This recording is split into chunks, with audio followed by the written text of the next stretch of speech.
bahwa definisi dari at-tawadhu' adalah tarkut tara'us wa idharul khumul wa karahiyatut ta'zim.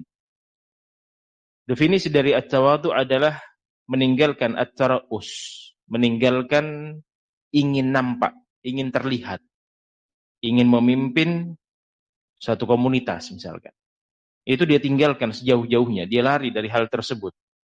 Wa idharul khumul, dia menampakkan atau tidak menampakkan al-khumul. Al-khumul maksudnya adalah al-khafi.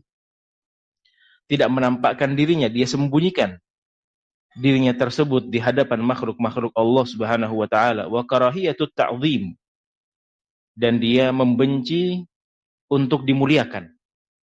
Hatinya memberontak, tidak suka apabila ada orang yang memuliakan dia, apalagi sampai kepada tingkatan yang ghulu, berlebih-lebihan. Sebagaimana Nabi Shallallahu Alaihi Wasallam yang menegur para sahabat ketika mereka berdiri untuk memuliakan Ar-Rasul Shallallahu Alaihi Wasallam. Wa ziyadatu fil ikram. Demikian pula definisi dari at-tawadhu' yang disampaikan oleh Al-Imam Al-Jahid rahimahullah adalah sikap kemuliaan yang bertambah pada dirinya. Wa ayyajtanibal insanu al-mubahata bima fihi minal fadail. Seorang hamba, seorang manusia menghindarkan dirinya dari al-mubahah, at-tafakhur, berbangga dengan apa yang dia miliki dari keutamaan-keutamaan. Benar, dia memiliki beberapa keutamaan, dia memiliki beberapa ilmu, dia memiliki beberapa kedudukan, wal mufakharatu bil jahi wal mal, bahkan dia mungkin berbangga dengan kedudukan dan harta-hartanya, tapi semua itu dia tinggalkan.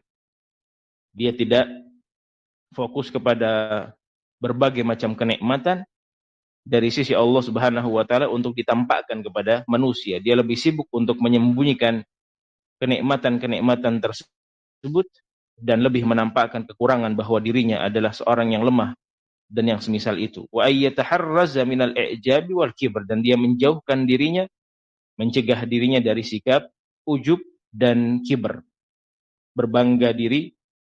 Demikian pula sifat kesombongan. Itulah makna at-tawadhu'. Maka tawadhu' tariqun ilal jannah. Tawadhu' merupakan satu jalan untuk kita bisa menuju surga Allah Subhanahu wa taala.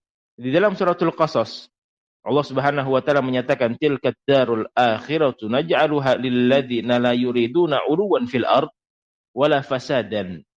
Itulah negeri akhirat. Itulah surga Allah Subhanahu wa taala yang telah kami siapkan untuk mereka orang-orang yang la yuriduna 'uluwan fil ard. Orang-orang yang tidak menginginkan ulu, kesombongan di muka bumi Allah Subhanahu wa taala. Dia tidak ingin dianggap sebagai orang yang mulia. Dia tidak ingin dianggap sebagai orang yang tinggi. Dia tidak ingin dianggap sebagai orang yang nomor satu, tapi dia memiliki sikap rendah hati.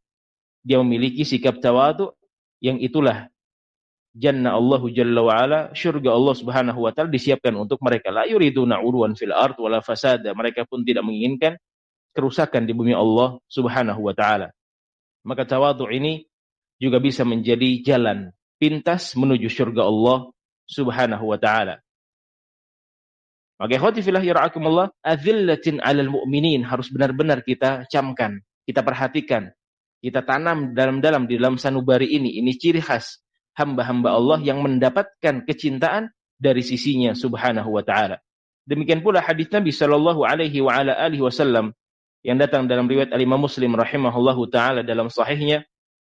Beliau alaihi salatu wasallam mengatakan, innallaha auha ilayya an tawadhu hatta la yafkhar ahadun ala ahad wa la yabghi ahadun ala ahad. Sesungguhnya Allah Subhanahu wa taala telah mewahyukan kepadaku, kata beliau alaihi salatu wassalam, agar kalian wahai hamba-hamba Allah, wahai umat Nabi alaihi salatu wassalam, hendaklah saling bersikap tawadhu, saling rendah hati. Tidak ada yang perlu disombongkan. Apa yang mau disombongkan? Kita ini makhluk yang maha lemah, hanya tercipta dari setetes air yang hina, yang dijual pun tidak akan laku. Untuk apa kita berbangga? Untuk apa kita sombong? Untuk apa kita na'udzubillah min dzalik meremehkan orang lain? La yafkhar ahadun ala ahad. Jangan sampai, kata Allah Subhanahu wa taala berupa wahyu kepada Rasulnya alaihi salatu wassalam, seorang berbangga kepada seorang yang lainnya, wala yabghi ahadun ahad. Jangan sampai pula seorang mendolimi saudaranya, na'udzubillah min dzalik.